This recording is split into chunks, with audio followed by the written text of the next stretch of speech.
Sejam bem-vindos a mais um episódio do Colombo Cast. Eu sou a Marina Pádua e hoje nós vamos falar um pouco sobre o cuidado na criação de aves. E para ajudar a gente nessa conversa, contamos com a presença da Yamê Davis, que é veterinária especializada em medicina aviária e professora da faculdade de FMU. Olá, Yamê, tudo bom? Tudo bem? Então, Yamê, você quer contar um pouco pra gente, um pouco mais sobre você, antes da gente entrar nas perguntas sobre o nosso tema? Claro. Então, como a Marina me apresentou, né, eu sou Yamê Davis, eu me formei em veterinária pela faculdade Anhembi Morumbi. Já na faculdade, né, desenvolvi bastante interesse nessa área de animais silvestres, tendendo sempre, né, um pezinho ali para as aves, que sempre foram minhas preferidas, né? Então, durante toda a faculdade atuei nessa área. Após a graduação, fui procurar, né, me especializar mais na área, então fiz um aprimoramento profissional em medicina aviária, depois ingressei no mestrado e agora doutorado, né? Sempre gostei bastante da parte acadêmica também, e em 2018 consegui associar, né, tanto a parte de atendimento clínico quanto a parte acadêmica de ensino superior, que está sendo muito gratificante até hoje. Bom, eu quero começar perguntando para você o porquê e para quem as aves podem ser boas opções de pet. Tá ótimo, essa é uma importante pergunta, né? Sempre quando a gente vai adquirir qualquer pet, a gente deve avaliar muito o perfil dessa pessoa. Então, que bom que você perguntou, porque é justamente o primeiro passo mesmo. Avaliar qual pet é melhor para o seu perfil. Eu ressalto aqui algumas características em relação às aves, né? Que muitas pessoas, às vezes, compram aves para criança, né? E de repente não é muito o perfil. A gente tem que tomar cuidado com as bicadas, né? Eventualmente é um animal que ainda tem um instinto silvestre, né? Muito aguçado, e não são considerados animais domésticos, né? Que a gente tem aí uma etapa de melhoramento genético ao longo dos anos que vão desenvolvendo características para manter esses animais, né, próximos do homem, com características dependentes aí do homem. A gente não tem muito isso nas aves. Então, sempre vai ter aqueles, né, traumas de bicadas, de voar em cima. Às vezes isso para uma criança, principalmente uma criança pequena, né, isso é mais preocupante. Então, eu ficaria mais, pensaria mais numa ave pet, uma pessoa que tem uma disponibilidade de tempo, né? Porque algumas espécies de aves, por exemplo, as cacatuas, elas desenvolvem um imprint muito grande no ser humano, naquele tutor. Então, elas se tornam bastante dependentes, né? Do convívio. A gente fala aqui, principalmente os psitacídeos, que são utilizados como... São os mais famosos, né, em torno dos pets, das aves mantidas como pets, que são aquelas aves de biquinho curvo, então papagaio, calopsita, cacatua. Eles, se criados desde pequenos, eles tendem a ficar bastante dóceis, né? Então são aves boas para serem mantidas como pet. Porém, algumas delas, a gente percebe que elas desenvolvem, né, uma parceria com esse tutor.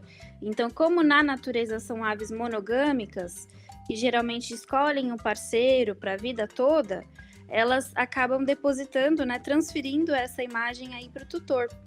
Então, por isso que a gente observa que, às vezes, quem tem papagaio, né, ele vai apenas com uma pessoa da casa, ele tem um carinho maior, né, ele tem uma afinidade maior com apenas um membro da família, que foi aquele que ele acabou selecionando como tutor, como parceiro, né, como casalzinho dele.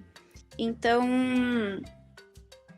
devido a isso, se essa pessoa não está tão presente ali no dia a dia, se de repente ela demora mais para voltar para casa, passa o dia inteiro fora de casa, ou muda um pouco a rotina, eles acabam sentindo bastante. Então, eu pensaria numa disponibilidade de tempo, né? São animais que você precisa dedicar um certo tempo, porque eles acabam, né, tendo uma relação importante com esse tutor, de parceria, né, de casalzinho. E E aí a gente vai também pensar na parte de espaço, são animais que precisam de bastante espaço. Se você adquirir, claro, um psitacídeo menor, tipo um agapornis, um periquito, eu não vejo tanto essa necessidade, né, de você ter um grande espaço, mas um papagaio, uma cacatua, né, você precisa realmente de um recinto 2 vezes o tamanho da abertura de asas desse animal. Então, você tem que calcular, de repente apartamento não é uma boa, né, para esses animais. Se você for passar muito tempo fora de casa, o ideal é que você pegue uma outra ave para ficar com ele, né, então que ele forme casal com outra ave e não com você. Então, você tem que entender a sua dinâmica, né, para você fornecer o melhor ambiente, né, e bem-estar para aquele animal.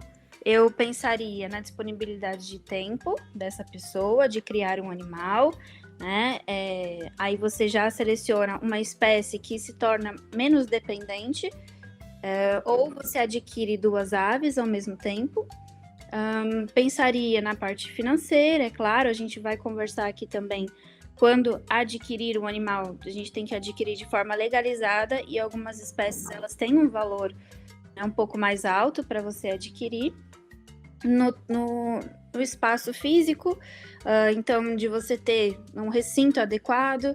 Se você conseguir soltar essa ave em casa com supervisão, ainda melhor, né, considerando o espaço que elas teriam num habitat natural, né, que seria muito maior do que o que a gente tem no dia a dia, seja no recinto, seja no apartamento, numa gaiola.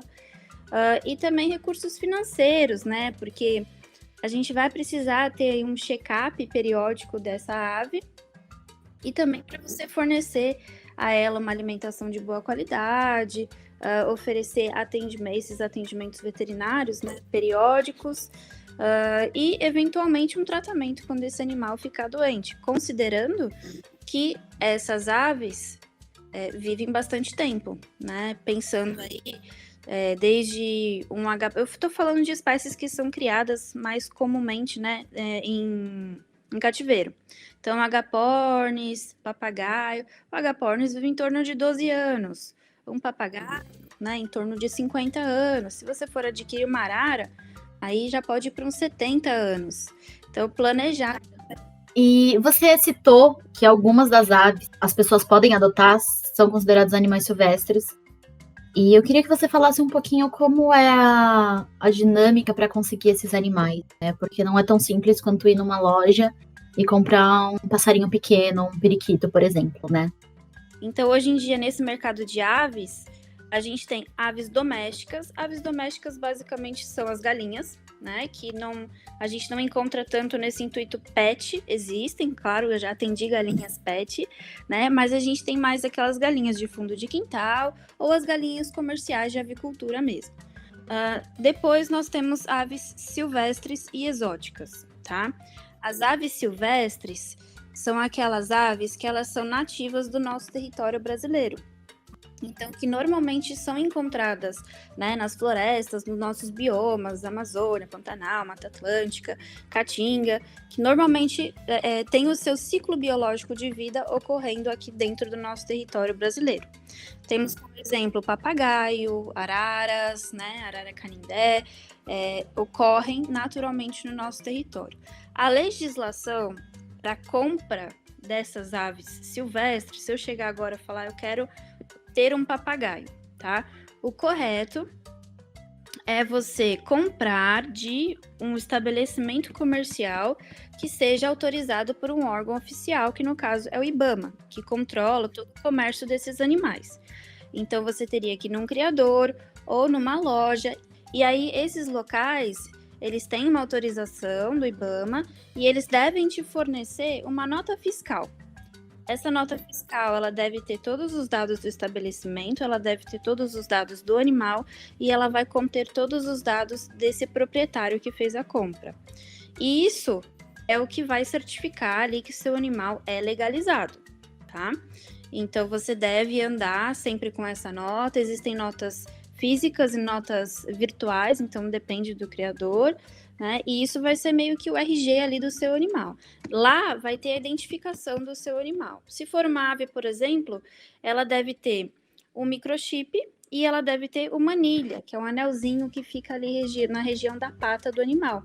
Ali tem o número do criador, ali tem o número dessa ave, tem todos os dados. E esses dados da anilha deve bater ali com o dado da nota, né? Que é onde ali, eventualmente, polícia ambiental, se aparecer na sua casa, você sofrer alguma denúncia. E aí nós temos aves exóticas. Aves exóticas são aquelas que elas são provenientes de fora do território brasileiro. Então, não são provenientes do nosso país. Que temos como exemplo aí, por exemplo, a calopsita, o periquito australiano, né? O agapornis. São animais da Austrália e da África. Então, esses animais, eles têm uma outra legislação. Eles não são tão... A fiscalização, veja bem, não é tão intensa quanto nas aves silvestres, né? Existe um tráfico muito maior de aves silvestres do que de aves exóticas. Não que não exista, de aves exóticas também existe, tá? O IBAMA também certifica todo esse comércio de aves exóticas. É menos burocrático você comprar uma calopsita do que você comprar um papagaio. A partir do momento que você decidiu adquirir essa ave, tem ela em casa, quais são os itens que não podem faltar nesse primeiro momento? Vamos dar um panorama mais geral de todas as espécies, né? O que não pode faltar antes mesmo de eu adquirir essas aves? Então, você deve reservar um ambiente ventilado, porém que a ave não fique exposta. Um ambiente tranquilo, né? Então, livre de muitos ruídos, né? Que isso vai interferir também aí no bem-estar do animal, né? Que você tenha um controle de luz adequado, né? Então que não seja um local que fique, por exemplo, uma sala que fique acesa o tempo inteiro, né? Então o que eu geralmente recomendo para esses animais? Muitas pessoas gostam de colocar ali na cozinha, na área de serviço, né? Eu peço cuidado, porque às vezes a área de serviço é uma boa, porque tem menos circulação de pessoas, você consegue apagar e desligar a luz, respeitando o fotoperíodo do animal. Então, considerando, eu sempre trago, né, para cativeiro o que eles teriam em vida livre. Aves são animais diurnos, então eles vão acordar com o nascer do sol e dormir com o pôr do sol. Porque esse fotoperíodo desregulado, esse excesso de luminosidade, ele também vai desregular todos os hormônios, toda a reprodução desse animal. Um ambiente onde você tem um controle de luminosidade, onde você tem de ventos, né, corrente de ventos, controle de ruídos. Claro, produtos químicos, evitar produto químico, cuidado com proximidade da cozinha. Basicamente, esse lugar que ela possa estar mais isolada, um ambiente um pouquinho mais controlado. E aí a gente vai para a gaiola, né? A gaiola, como eu falei, ela tem que ter um tamanho mínimo de 2 vezes a abertura da asa desse animal. O ideal é que você solte, né, esse animal com supervisão, tá? Ambientes telados, cuidado com janelas de vidro. Às vezes quando elas estão voando, né, elas não enxergam que tem um vidro, pode bater na janela, pode machucar o bico, pode machucar a cabeça, pode machucar o peito. Mas você monitorar aquele ambiente, evitando traumas. Eu já vi pessoalmente muitas pessoas que elas têm animais, mas eles têm as asas cortadas, para eles não conseguirem voar. Aí eu queria entender um pouco o porquê isso é feito e se deve ser feito ou não. Não tem não deve ou não, né? Na verdade, a gente vai adaptar a necessidade da família, a necessidade aí do tutor. É claro que se essas aves conseguissem voar, teria, né, um ambiente maior para explorar, conseguiria exercitar melhor musculatura, né? Isso seria assim, ela conseguiria exercer o seu comportamento natural, que é voar. E exercer o seu comportamento natural é um bem-estar, é um pilar do bem-estar dessa ave. Conseguir manter a asa inteira, né, as penas das asas inteiras e estimular o voo, seria ótimo. Mas aí, por exemplo, a pessoa fala, não, eu não consigo, né, soltar esse animal, porque ela voa, eu não tenho controle, aqui em casa não dá para controlar, ela vai ficar o dia inteiro na gaiola, porque se eu soltar ela vai embora e eu não consigo supervisionar, não consigo. Não, então olha, veja bem, eu prefiro que você solte esse animal algumas vezes ao dia e a gente apare a pena das asas do que você manter esse animal 100% do tempo preso. É uma questão de você adaptar a rotina. E aí esse corte, na verdade, a gente apara sempre as 2 asas, né? A gente conta ali as asas, as penas primárias, né? Geralmente a gente faz o corte das primárias, deixando de 2 a 3 ali no início. A gente apara um pouquinho e dá a ela, né? Ela perde o impulso do voo. Então aquele animal ela não vai subir, não vai conseguir alçar o voo, ela vai apenas planar. E aí consegue ter mais contato. Eu acho que isso é um benefício, essa interação que ele ganha é um benefício aí, considerando o bem-estar e qualidade de vida desses animais. Existem várias espécies diferentes que podem servir como pet. E eu queria saber, cada uma tem um hábito alimentar diferente? E também tem a questão do dar comidas mais naturais ou aquelas rações e sementes? Eu queria que você comentasse um pouco sobre isso. Temos várias espécies, eu cito principalmente, na verdade, 3 ordens de aves que a gente cria, vejo bastante na rotina, que são os passeriformes. Os passeriformes são as aves de canto, basicamente, então o canarinho, o trinca-ferro, o pássaro preto, e aí esses têm um tipo de alimentação, geralmente são mais granívoros, eles vão se alimentar basicamente de sementes. Temos os psittaciformes, que aí são essas aves de biquinho curvo, então a calopsita, o papagaio, a cacatua, a pornis, né, que aí eles tendem a ter uma dieta mais onívora, a granívora, eles comem também grãos, mas também tem bastante ingestão de frutas.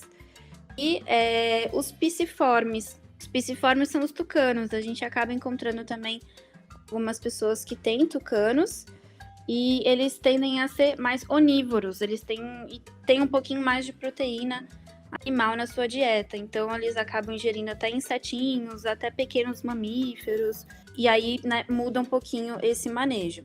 A dieta em cativeiro é que eu sempre recomendo, né? A gente tem hoje em dia rações balanceadas para cada espécie de ave. E essas rações, temos várias marcas, veja bem, né? Temos desde a da mais baratinha até a mais cara. Com certeza a gente recomenda sempre a Super Premium.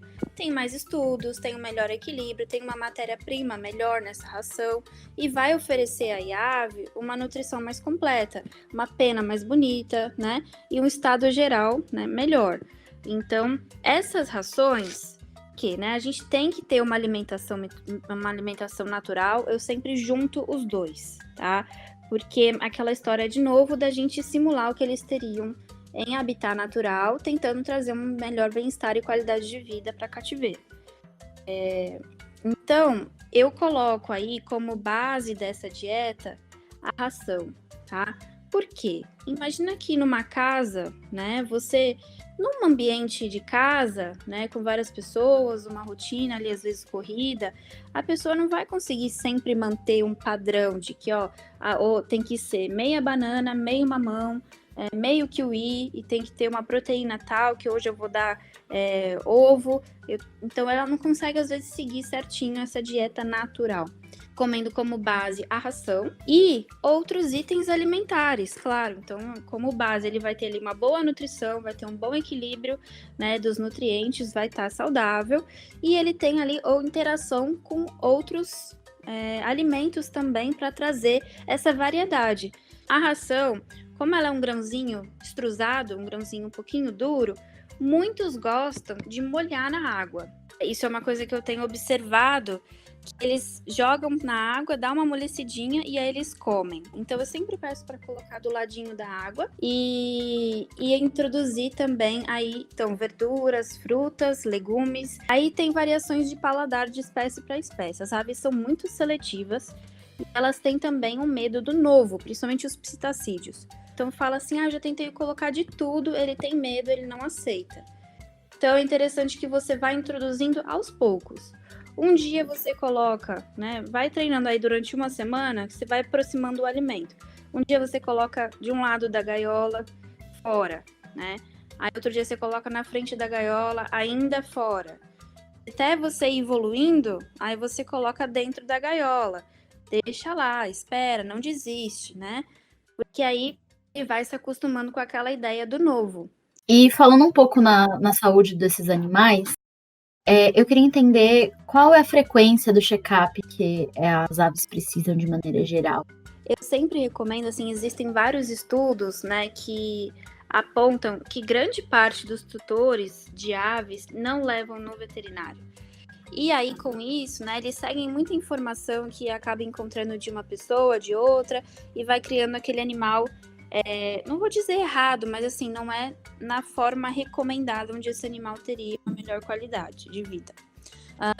Então, uma primeira consulta de orientação, né?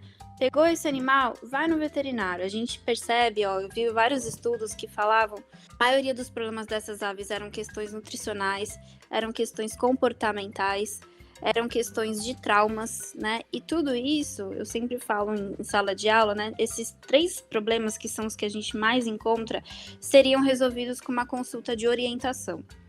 Essa primeira consulta de orientação, eu ia falar tudo o que eu tô falando aqui, né? Eu ia ensinar essa pessoa a melhor dieta, o melhor recinto, os cuidados com o manejo, com higiene dessa gaiola, com higiene, né, que ela tem que ter em relação aos cuidados desse animal, né? Então, lavar as mãos, cuidado com a limpeza das fezes. Isso evitaria muitos problemas que a gente encontra nesses animais, né? Então, o manejo adequado é extremamente importante. Então, uma primeira consulta de orientação é onde a gente vai passar todas essas orientações para a criação adequada desse animal, tá? Em relação à saúde, eu sempre passo algumas dicas para essa pessoa observar. Então, ela tem que sempre observar as fezes desse animal, né? Porque você já tem um bom indício aí se você tem alguma diarreia, se a ave não está se alimentando.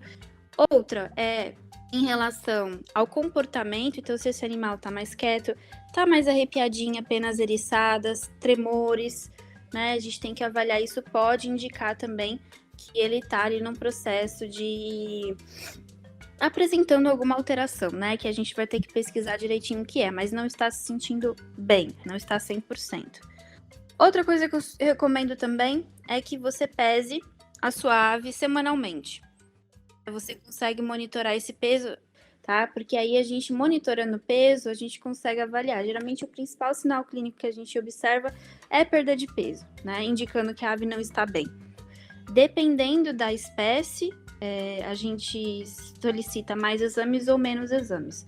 Se eu observar uma coisinha diferente, uma respiração tá pior, aí eu já vou solicitando, né, exames mais específicos. E aí, você mantendo o manejo, com uma dieta adequada, oferecendo itens alimentares diversos, monitorando o peso da sua ave, dificilmente a gente vai ter problemas relacionados ao manejo. Basicamente, eu solicito essa consulta uma vez ao ano, onde a gente faz esse check-up. Bom, Yamê, eu finalizei as perguntas que eu tinha separado. Eu queria saber se tem alguma coisa que a gente não abordou que você acha importante que os nossos ouvintes saibam antes da gente finalizar. A parte de enriquecimento, né? Então, a gente falou aí da alimentação, um adendo só em relação à água. Sempre recomendo que seja também água filtrada para esses animais e que você utilize comedouros no alto. Então, pensando que as aves em vida livre estariam sempre no topo de árvores, elas se sentem mais confortáveis de ter essa alimentação no alto. Então, coloca os alimentos, né, no puleiro de cima, água também. Geralmente aí a gente tem recomendado os comedouros de porcelana, que são fáceis de limpar e a gente não tem aí problemas de mordedura, de bicar, né? Podemos também oferecer aí outros recipientes para banho. Algumas espécies gostam bastante de tomar banho, então o agapornis, o papagaio, eles gostam, utilizam esses recipientes, você coloca um pouquinho maior, né, com aguinha, e eles mesmo vão se limpando, né, nos dias quentes. Você pode também borrifar água, se ele não tomar banho na banheirinha, Você pode utilizar borrifo. Se ele aceitar, você vai ver que ele vai abrir as asas, vai ficar animado, né? Vai curtir aquele momento, tá? Se ele fugir, aí é porque ele não quer, realmente não aceitou borrifar água, tá? Então é uma forma da gente avaliar aí. Enriquecimento ambiental, então, é aquela parte que a gente entra com brinquedos, com artefatos que vão estimular comportamentos naturais desse animal. Então, as aves bicam bastante, bicam tudo. Então, a gente coloca brinquedinhos que ela possa triturar, que ela possa despedaçar. Bicou, destruiu, coloca outra coisa, estimula, né? Solta. Então, vamos tentar outras formas dela descarregar esse estresse. Isso evita que muitas vezes ela desenvolva comportamentos alterados, por exemplo, de arrancamento de penas, de automutilação, de, às vezes, uma vocalização excessiva, às vezes, uma agressividade. Então, esses comportamentos alterados que a gente tem decorrente do estresse em cativeiro, né, a gente consegue evitar bastante com o enriquecimento desse ambiente. Muito bom, Iame. Eu acredito que nós terminamos por aqui com as perguntas que a gente tinha separado. Eu queria agradecer muito a sua participação, acredito que foi muito enriquecedor, tanto para mim quanto para quem está ouvindo. Muito obrigada por terem ouvido a gente até aqui. Espero que vocês tenham gostado e nós nos vemos no próximo episódio. Até mais!